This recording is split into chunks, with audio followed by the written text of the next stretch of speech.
Well, aloha and welcome from the Secret Art of Huna. I'm talking today from a place called Sheepdrove. It's an eco-organic farm in the heart of racing country in England.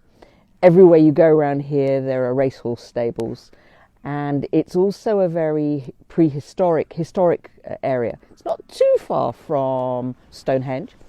But it's also very close to a place called Wayland Smithy, which is a prehistoric structure. And it's also close to the White Horse, one of the prehistoric big white horses that is etched into the cliffs. And if you want to, periodically you can volunteer because you can go and re-chalk the White Horse, join the team that's re-chalking the White Horse. So it's a prehistoric area, it's a racing horse area. And interesting from my perspective, this particular farm, what they've done is they've set up a natural burial ground. So if you like racing or racehorses and you want to be buried in a natural burial ground, then Sheepdrove is the place to do it. It's owned by the people who own Neal's Yard, and it's set up to be as eco as possible, carbon neutral. So everything they've used in the buildings, they've used materials that are recyclable or have been recycled. The sewage system is reed beds, they don't go into main drainage. It's an extraordinary beautiful place in the middle of nowhere, and as you can hear, there's almost nothing going on around here. You'll hear the birds, and occasionally you'll hear the central heating for the main building going on, but it's beautiful. And I'm here because I'm doing a course in voice dialogue, and voice dialogue is a technique to help develop an awareness of the different parts of us that are active in our programming, and they have an important part to play in how we run our behaviours. So great place to be, great course to be doing, and I'm looking forward to facilitating people in that. What I wanted to talk to you today about is gratitude and manifestation. And there are two reasons why I think gratitude is really important. One reason is to do with the psychological and the way that we're programmed. The other reason is to do with the more esoteric, the more spiritual, and our relationship to the universe. Now, whether you're spiritual or not, you can't avoid the fact that you are a psychological being. You have a strong psychology. So let's talk about that first, how it works and why it works. Or why it works and how it works. So at a deep level, and I mean deep in our brain, and I mean deep really in our being, there is something called the reticular activating system, the RAS, your RAS. And the reticular activating system is part of the reptilian brain. The reptilian brain, we share the reptilian brain with reptiles. The clue is in the name. And it's the part of the brain, it doesn't really think logically, it doesn't reason, and it's not really about emotion. It is fundamentally about survival. And the reticular activating system, the RAS, is like a little sonar device. So it's constantly going whoop, whoop, whoop, and it's looking for what's out there in the environment. And what it tracks is the things that we're interested in. Now, we might be interested in them because they're inherently interesting, we're curious, but more importantly, it's tracking the things that are going to assist us with our survival. That's what it's there for. So as your RAS is doing its whoop, whoop, whoop, you can help it look for the things that you are consciously interested in.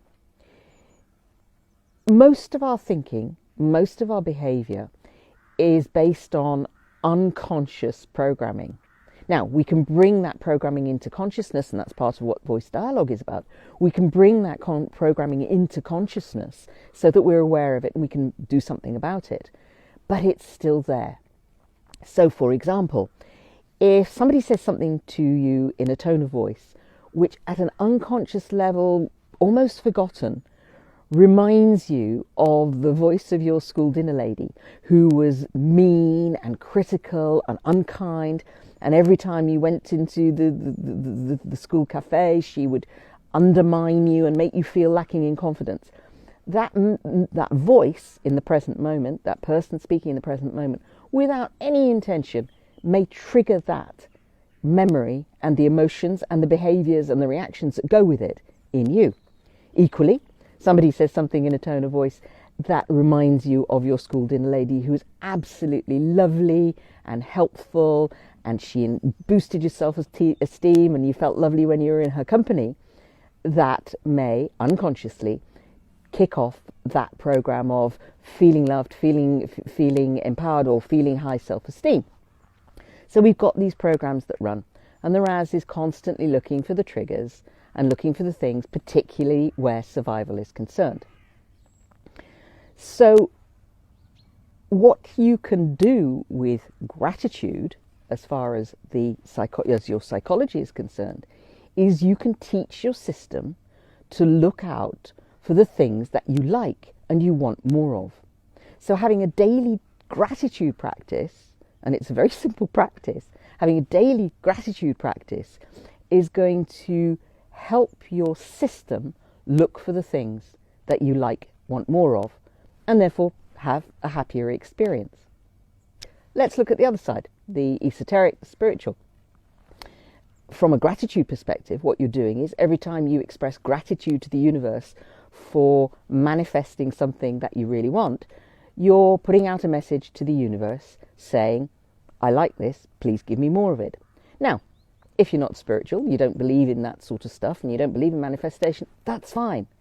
You're still going to operate at a psychological perspective, from a psychological perspective. The gratitude practice itself is incredibly simple.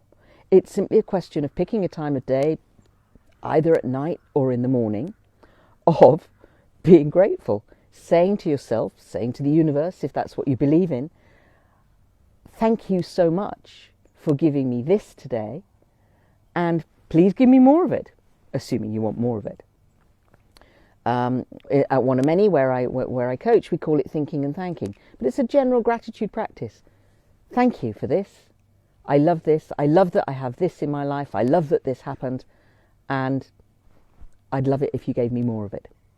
Very simple, very helpful, and operates both at a psychologically deep unconscious level and, if you're spiritually minded, at a spiritual level. So I hope that's been interesting and useful for you, and I'm just going to give you a little view for those of you who are seeing this on the video. Obviously, if it's on the blog or you're listening on the podcast, you won't get the visuals, but I'm just going to give you a little visual tour before I go of this beautiful place, and I look forward to talking to you very soon. If you like what I'm talking about and you want to know more, then you can always book a complimentary call to find out how I can help you. secretartofhuna.com/diary. Book in the call, we can have the conversation. Central heating at the building's gone on, so I'm just going to give you a little view, and I'll talk to you very soon.